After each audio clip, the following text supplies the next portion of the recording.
पल न्यूज के news room से मैं हूं आपके साथ नदीम अकरम। अभी तालिबान को लेकर के तमाम देशों ने अपने पत्ते खोले नहीं हैं, तो वहीं अगर देखा जाए तो तालिबान को लेकर के गुटबाजी भी तमाम देशों की शुरू हो चुकी है।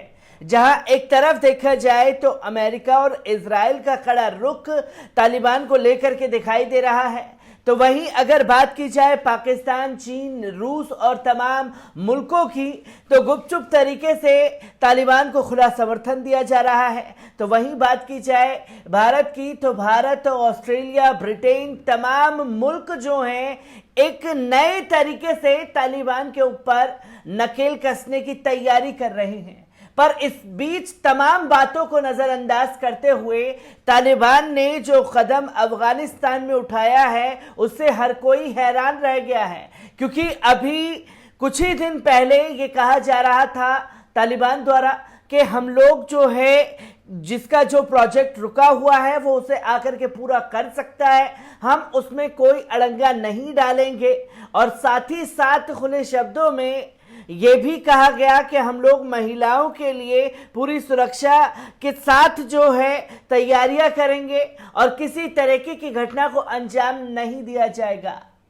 और आज जो बड़ी खबर सामने आ रही है उससे तालिबान की कथनी और करनी में फर्क दिखाई दे रहा है। तो वहीं जो कदम तालिबान द्वारा अफगानिस्तान में उठाया गया है उससे हर कोई हैरान है और आश्चर्यचकित भी है कि आखिरकार कहा कुछ था और किया कुछ जा रहा है।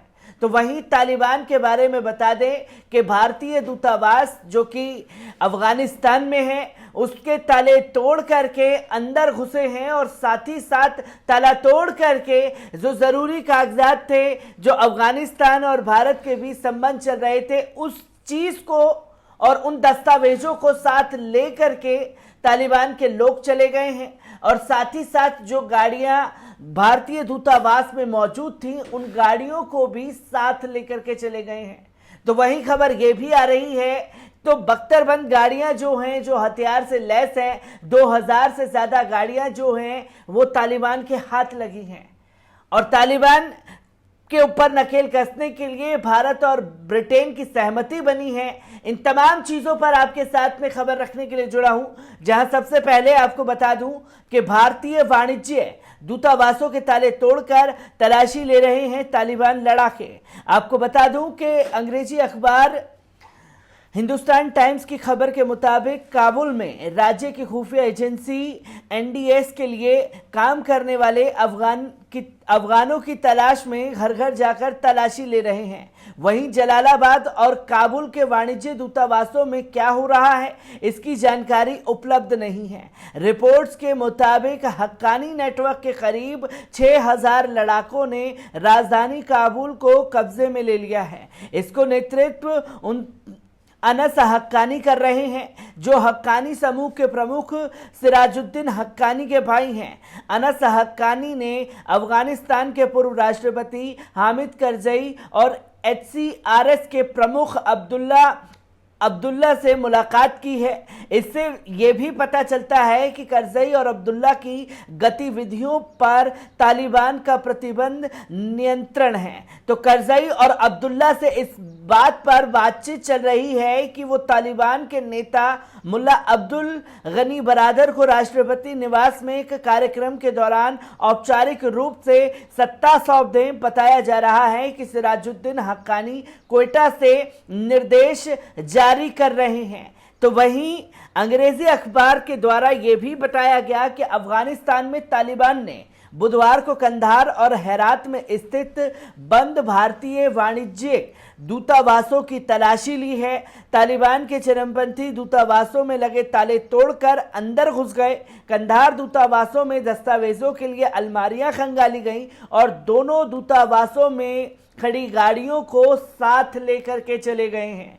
तो वहीं इस घटना के बाद जो है एस जयशंकर भारत के विदेश मंत्री का कड़ा बयान भी सामने आया है, जिसमें अफगानिस्तान में बदलते हालात के बीच भारत के विदेश मंत्री जयशंकर ने संयुक्त राष्ट्र सुरक्षा परिषद में चरमपंथी संगठन हक्कानी नेटवर्क की तेज होती गतिविधियों का मामला उठाया है और कहा है कि पाकिस्तान आधारित लश्कर ए तैयबा और जैश ए मोहम्मद जैसे चरमपंथी संगठन बेखौफ होकर प्रोत्साहन के साथ काम कर रहे हैं। एस जयशंकर ने कहा है कि अफगानिस्तान में बदली परिस्थितियों के क्षेत्रीय और अंतर्राष्ट्रीय सुरक्षा पर असर को लेकर पूरी दुनिया की चिंताएं बढ़ गई हैं। उन्होंने कहा है कि हक्कानी नेटवर्क की बढ़ी हुई गतिविधियां इस चिंता को सही भी ठहराती हैं, चाहे अफगानिस्तान हो या भारत। लश्कर ए तैयबा और जैश ए मोहम्मद जैसे समूह बेखौफ होकर प्रोत्साहन के साथ काम करते रहे हैं।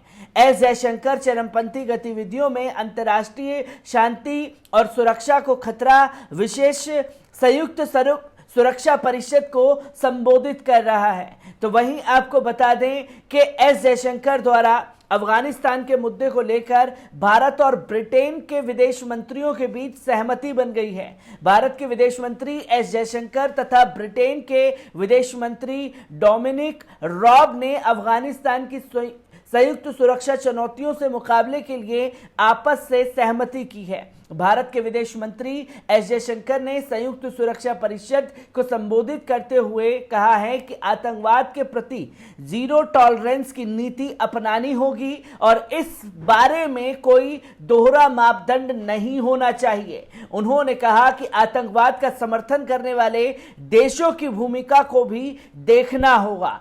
आतंकवाद के मुद्दे पर संयुक्त राष्ट्र सुरक्षा परिषद को संबोधित करते हुए जयशंकर ने कहा कि हमने कई आतंकी हमलों का सामना किया है। जयशंकर ने कहा कि आतंकवाद को किसी धर्म, राष्ट्र, सभ्यता और जातीय समूह से जोड़कर नहीं देखा जाना चाहिए। उन्होंने कहा कि आतंकवाद के हर रूप में निंदा की जानी चाहिए। ज्ञात रहे कि अफगानिस्तान के अधिकांश हिस्सों पर इस समय तालिबान ने कब्जा कर लिया है, जिसके कारण इस देश और क्षेत्र में अशांति बढ़ रही है। हालांकि तालिबान इस बात का आश्वासन दे रहे हैं कि वे सबके साथ मेलजोल रखना चाहते हैं, किंतु उनके विगत को देखते हुए उन पर फिलहाल भरोसा नहीं किया जा सकता है। तो वहीं इस वक्त ये भी बड़ी खबर सामने आई है कि 2000 से ज्यादा बख्तरबंद गाड़ियां जो हैं वो तालिबान के हाथ लग गई हैं। रॉयटर्स के अनुसार इस बात की प्रबल संभावनाएं पाई जाती हैं कि 2000 से अधिक अमेरिकी बख्तरबंद गाड़ियां इस समय तालिबान के हाथों में हैं। अफगानिस्तान से अमेरिकी सैनिकों की वापसी के बाद तालिबान को अमेरिका की 2000 से अधिक बख्तरबंद गाड़ियां मिली हैं। एक रिपोर्ट में बताया गया है कि इन 2000 बख्तरबंद गाड़ियों के अतिरिक्त तालिबान को 40 हेलीकॉप्टर भी मिले हैं, जिनमें ब्लैक हॉक और स्कीन ईगल भी शामिल है। इस बीच व्हाइट हाउस ने स्वीकार किया कि अमेरिकी सैनिकों की अफगानिस्तान से वापसी के बाद तालिबान ने बड़ी मात्रा में अमेरिकी हथियारों पर कब्जा कर लिया है। अमेरिकी राष्ट्रपति राष्ट्रीय सुरक्षा सलाहकार जैक सुलिवन ने स्वीकार किया कि काफी संख्या में अमेरिकी हथियार अब तालिबान के हाथों में हैं। तो आप देख सकते हैं कि तालिबान का भारतीय दूतावास में घुसना, जरूरी कागजात को ढूंढना और साथ ही साथ दूतावासों पर खड़ी गाड़ी को अपने साथ ले जाना कई सारे सवाल भी खड़े कर रहा है।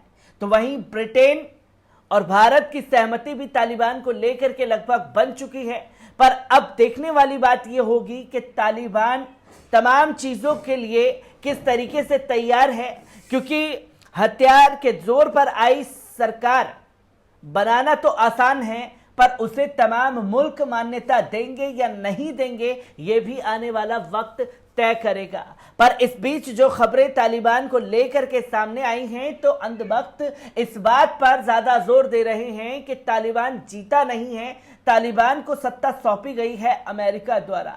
तो चित भी इनकी, पट भी इनकी, तमाम तस्वीरें लगातार सामने हैं और उन तस्वीरों को लेकर के मैं आपके साथ एक बार फिर से हाजिर होता रहूंगा। दीजिए इजाजत, शुक्रिया।